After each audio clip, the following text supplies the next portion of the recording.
Well, it's common to think in the Old Testament, the Hebrews would make animal sacrifices on altars, in the wilderness, altars, and then in the temple, the holy temple of God when they built the temple in Jerusalem. And then in the New Testament, with the arrival of Christ's perfect sacrifice on the cross, the need for sacrifices ended. There's no more need for them as Christians. Well, while the latter part is true, the first part is a bit more complicated. While sacrifices were indeed made at altars and then finally in the temple when it was built, during the destruction of the temple, the exile of the people of Israel, there were, of course, no sacrifices to be made. But furthermore, the Psalms and then the prophets mostly seem to say that God doesn't really need those sacrifices. Well, that's a big deal. After rebuilding the temple at Jesus' time, that was the second temple rebuilt. They'd come back out of exile. They wanted the Romans to get out of there to have a pure, holy temple. But the prophets seem to be saying that we don't need these sacrifices. Well, how are sins to be forgiven? Who will take the penalty for their wrongdoing? What will be the religious identity of the people of God? Well, according to Hosea, our Old Testament reading in our psalm today, Psalm 50, God desires love, steadfast love, not sacrifice, the knowledge of God and not burnt offerings. Our psalm says, "Not for your sacrifices do I rebuke you. Your burnt offerings are before me. I will not accept a bull from your house, goats from your folds. For every beast of the forest is mine, the cattle on 1,000 hills. I know all the birds of the hills, and all that moves in the field is mine." All those sacrificial animals that come to the temple, God says, they're already mine anyways. You're not buying them for me. You're not giving them to me. You can't control and manipulate God with your sacrifices. The psalmist continues speaking rhetorically for God. "If I were hungry, I would not tell you, for all the world and its fullness are mine. Do I eat the flesh of bulls? Do I drink the blood of goats?" God says, do you think I actually drink this blood and eat this meat? It's like one of those movies, like The Mummy or, the Tomb Raider games, like the villain god that needs to be awoken by the bad guy who feeds the god and it wakes up and conquers the world. I know, strange analogy, but it's just interesting to me. But the idea in those situations is that the god needs human help to come back to life. The god needs humans to come back to life. God here is saying, I don't need your sacrifices. The sacrifices are for you, to remind you of the pain that you've caused others, the sins that you've committed, the hurt you've done. They're not for me, they're for you. It's not a bribe to God. God is accusing his people of manipulation, giving him what he wants so that we can do what we want, going through the religious motions to assuage our guilt, to put on a good show for the community. And this, of course, is not a Jewish issue, but it's a human one. What is the psalmist saying about human nature? That we think we can fool God, that we can do a little head fake, that if we do a good deed, some good spiritual act, God will forget about what we did the night before. We can butter up to the teacher in order to ask for an extension. Because that takes the power from God and gives it to us. We are the masters of the puppet strings in that situation. Our money, our sacrifices, our control. Or on the other hand, it means that we act like God doesn't really care. And in that case, we're engaging in mindless religiosity to be seen by others, which would be secular cynicism. Well, a couple hundred years later, the prophet Hosea is writing. Like many of the prophets, he starts to notice something interesting in Jerusalem, that the successful people would take advantage of their workers. The wealthy business owners would break God's law, and they wouldn't deal justly with the poor, which the scriptures talked about over and over again. Now, there's nothing earth-shattering there. Many times in the prophets, they are calling their people, the rich especially, and the government, to take care of the poor and to stop taking advantage of them. But then Hosea notices that these same people who are breaking God's law would then go to the temple and make these incredibly great sacrifices on the Sabbath. They would attend all the appropriate religious festivals. They went the extra mile, almost as if they were covering for something, overcompensating, as if they were bribing God or maybe the priests and the religious leadership. They felt that as long as they walked through the religious motions, that they were set with God. Hosea and the prophets realized that as humans, we are capable of great cognitive dissonance. Psychological term, cognitive dissonance. It's the tension that occurs when you hold mutually exclusive beliefs and attitudes that then motivate people to modify their thoughts or behaviors in order to reduce the tension.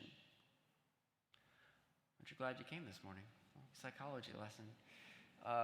Cognitive dissonance, that when you hold mutually exclusive beliefs in your head, and then you're motivated to modify your behavior and your thoughts in order to reduce that tension. A classic example is, you are addicted to something that's unhealthy, that you want to stop doing, but you can't. Let's say cigarettes. On the one hand, you know it's unhealthy, you know it causes cancer, you read the warning on the box. But on the other hand, you know that despite many attempts, you can't stop. Right? You've tried to quit, and you can't stop. So you have these two conflicting ideas in your head. I do something unhealthy, but I can't stop doing the unhealthy thing. You see the conflict, the dissonance. So our brain doesn't like that. Our brain doesn't like that tension. So it creates something to justify or satisfy that tension. So we say things like, well, we're all going to die someday, right? Might as well enjoy my life. Or we say, well, at least I don't do hard drugs. Or otherwise I live healthy. Or we say something that settles the incongruence, the inconsistency in our brain. They're not excuses, but really they're more to distract ourselves from our own inconsistent behavior, to distract ourselves from the inconvenient truth that we don't practice what we preach. You could say, I'm a law-abiding citizen. I obey laws. I'm not a criminal. But I regularly drive 15 miles over the speed limit. Well, those are just suggestions. That's just for my kids who are learning how to drive, right? We engage in cognitive dissonance. Like, I obey laws. I'm, again, not like criminals. But when I fill out my tax return, well, everybody fudges. Right? We have to make some way about it that helps us feel better. Nobody always follows the law, especially not God's law. God's law, which has no exceptions, no clauses, no lawyer to hire to get you out of trouble, to make you feel like you're okay. The people of Israel were Jews who followed God's law, and yet, in this case, their business activity, their lives didn't match up with their beliefs, didn't reflect that. Their actions weren't congruent with their beliefs. So what to do with that conflict? They leaned into their religious festivals. They doubled their donations to the animal sacrifice fund. It's like infamously recently, the Sackler family was in the news behind Purdue Pharma for making millions off the opioid crisis.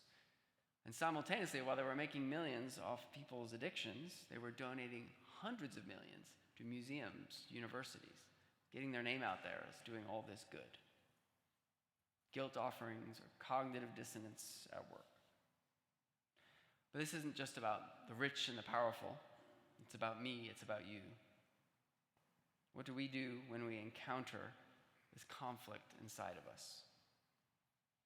Well, we need to realize that the gospel says that we are sinners saved by grace. Not that we are perfect or we're better or we always do what we say. Not I should bury the conflict, hide my inconsistencies, or explain them away, but be honest. Get in the boat with the rest of us, that we are declared righteous even though we're not.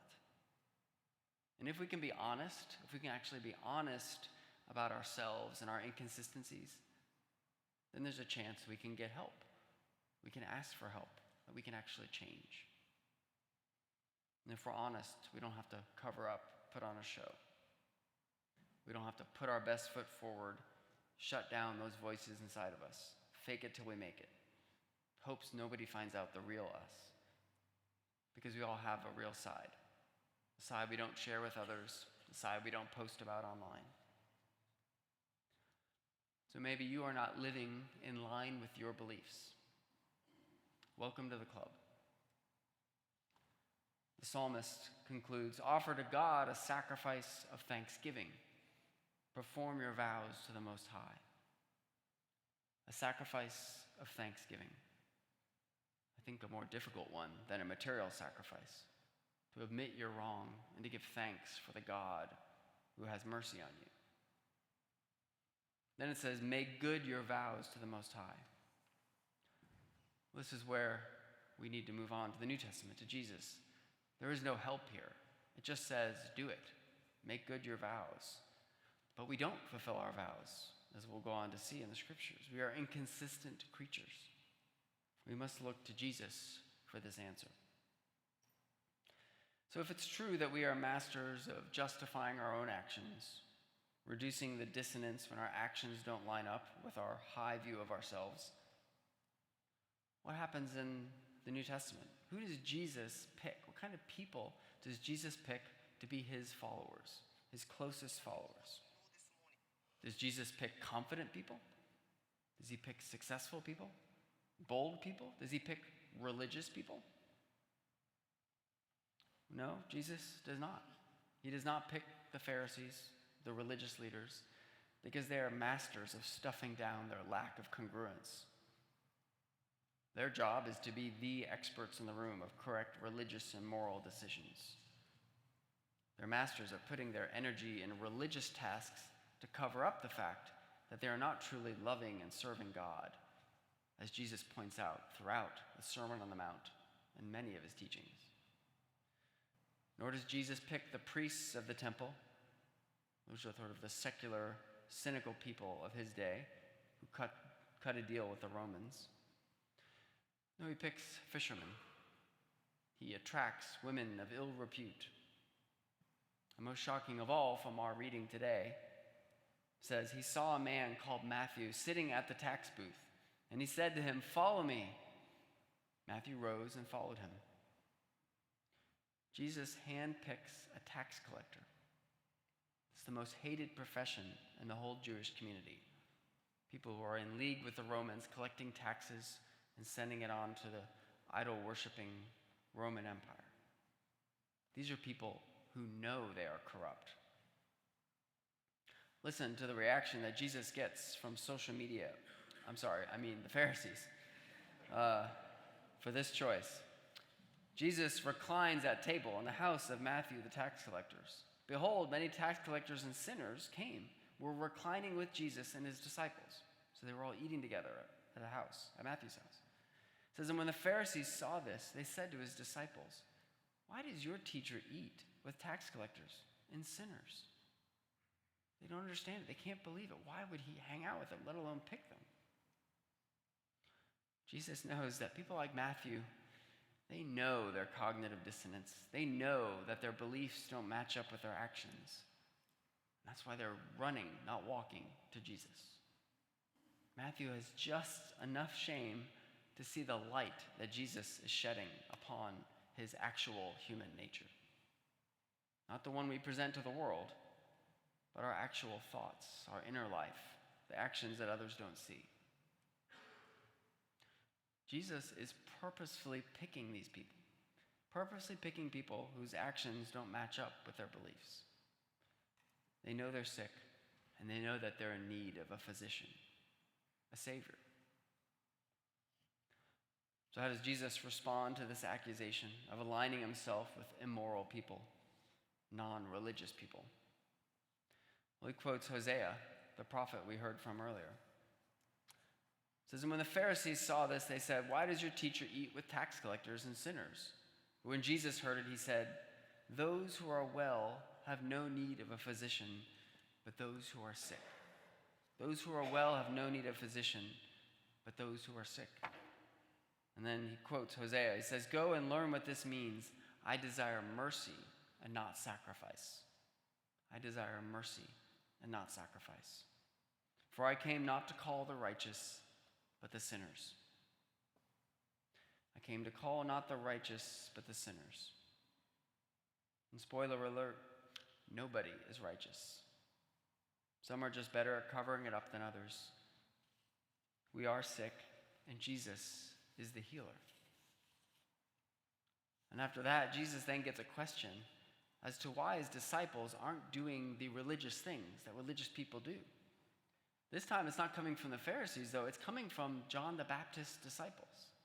They don't know why Jesus and his disciples aren't doing the religious things that they should be doing. It says the disciples of John came to Jesus saying, "Why do we and the Pharisees fast, but your disciples do not fast?" It's hard to give up the religious things that you're used to. We cling tightly to them. Jesus and his disciples didn't do all the religious things expected of them because they were distractions from what they were called to do. They were a way to stuff down the feeling that I might be a hypocrite, that I might be a fraud, and I might need this mercy that Jesus is offering me. Jesus' disciples were tasked to preach the kingdom of heaven and to heal, to help others. That's what they were called to do. Not to put a new coat of paint on a broken down car, but to resurrect, to bring new life, to proclaim the good news of mercy for sinners, to help others. I desire mercy, not sacrifice.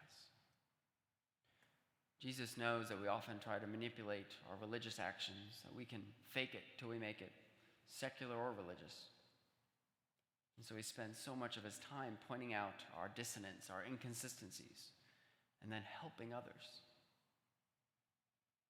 With Jesus' crew, fishermen, tax collectors, prostitutes, lepers, perfection, that was a laughable goal.